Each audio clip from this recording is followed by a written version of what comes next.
ये लिखा है, क्या लिखा है? GHAZNI गजनी। और ये लिखा है मुगल। ये लिखा है गौरी। और ये लिखा है गुलाम। ये लिखा है अफगान। और ये लिखा है इकरा। ये लिखा है नहीं, गज लिखा है, ये गज लिखा है। और ये भी गज लिखा है। और ये गज लिखा है, ये गज लिखा है। ये बाग लिखा है। और ये लिखा है जफर। अब इसमें GS से गा कैसे हुआ है ये चीज जानना है कि GS से गा कैसे होता है। तो ये वाला जो गा है ये अलग गा है, ये है गजनी। ये गजनी, इसके नीचे नुक्ता लगा रहता है। और ये अरबी उर्दू अरबी शब्द हैं। तो जब भी कोई जितने ध्वनि जो है कुछ हिंदी में, सारे हिंदी के वर्ड कहाँ से आए? संस्कृत से आए हैं। हिंदी के सारे वर्ड कहाँ से आए हैं? संस्कृत से आए हैं। लेकिन कुछ वर्ड जो है जो उर्दू और अरबी और फारसी से आए हैं, उर्दू अरबी और फारसी से आए हैं, वो 5 वर्ड है। जैसे का है, खा है, गा है और जा है, चा है। का है, खा, जा, गा और खा। ये उर्दू अरबी फारसी से मिला के यहाँ से आए हैं, अपने हिंदी भाषा से नहीं है। का है, गा है और आपका है, जा है, का, खा, गा अलग। हाँ, एक सेकंड से का, खा, का और है जा और खा। जा और हाँ, ये सब जो अक्षर हैं ये आपके आए हैं उर्दू अरबी और फारसी से। इन ध्वनियों का अच्छे से उच्चारण करने के लिए इन सब अक्षरों के नीचे नुक्ता लगा रहता है। इसे नुक्ता बोलते हैं उर्दू में। ऐसे से नुक्ता लगा रहता है। तो जब भी किसी अक्षर के नीचे नुक्ता लगा रहेगा, जैसे कि अब यहाँ गजनी का जो हिंदी में गजनी ऐसे लिखेंगे, गा के नीचे भी नुक्ता है, जा के नीचे भी नुक्ता है। तो इसीलिए इस गा की अंग्रेजी जी क्यों नहीं होगी कि गा हो जाएगा जी से, यहाँ पर GH लगा रहेगा। GH से गा कैसे होता है? GH से गा इसीलिए होता है क्योंकि ये जो गा है ये अपने संस्कृत से आया हुआ गा नहीं है।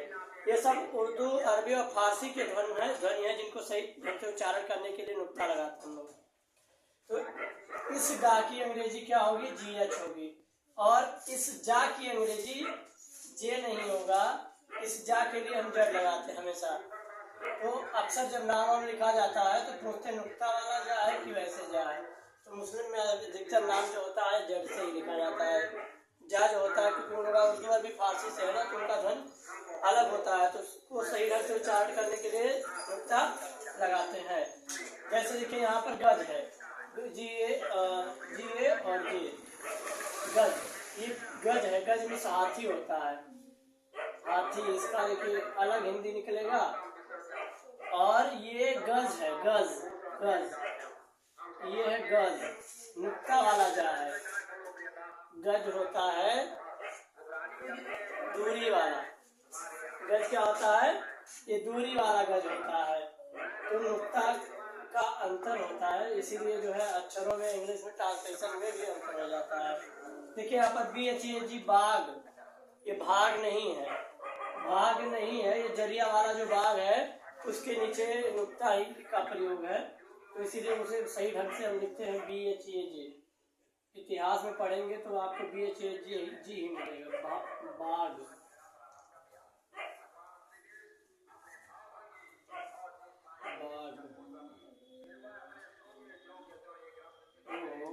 BAGH रहेगा, सॉरी, BAGH बाग, क्योंकि नुक्ता तो इसके ऊपर नीचे लगा है ना, तो यही रहेगा बाग।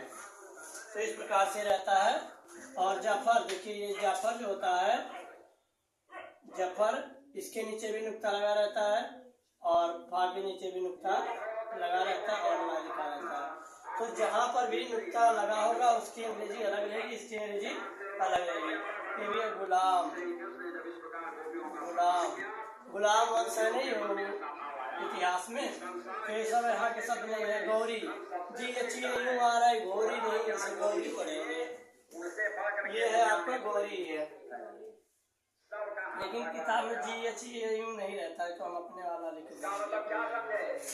जी अच्छो आ रहा रहता है इतिहास में, इसे गौरी कहते हैं, लेकिन ये गौरी रहता है। मोहम्मद गौरी जो पृथ्वीराज चौहान से लड़ाई लड़े थे, बहुत बार हारा था, लेकिन जब वो जीता तो पृथ्वीराज चौहान की आंखें फोड़ दिया। तो ये गौरी है। और ये क्या है? मुगल, मुगल, ये आपका है अफगान, अफगान। देखिए दोनों के नीचे निकटा, देखिए जी एच से कहा हुआ है यहाँ पर, और यफ के लिए, फा के लिए यफ, पी एच से फा नहीं होता है। उर्दू अरबी फारसी की जो वर्ड रहेंगे, ध्वनि रहेंगी, उनको सही ढंग से उच्चारित करने के लिए हम क्या करते हैं, फा के नीचे नुक्ता लगाते हैं, तो उसकी अंग्रेजी भी अलग रहती है, एफ रहती है। का के लिए हम क्या लगाते हैं, का के लिए क्यों लगाते हैं, जैसे इकरा, इकरा है, देखिए आई क्यों आ रही है, आई के नहीं लगाएंगे, इकरा है, इकरा। तो ये सब चीजें आपको ध्यान रखना है, जब भी कोई मुस्लिम नाम रहे तो कोई बोले लिखने के लिए, तो समझ जाइएगा कि ये नुक्ता वाला ही होगा। कई के का के लिए क्या लगाना रहेगा, क्यों लगाना रहेगा। और यहाँ पर देखिए खा के लिए के अच्छी रहेगा, खा के लिए कोई परिवर्तन नहीं है। गा के लिए जी एच रहेगा, और जा के लिए जेड रहेगा हमेशा।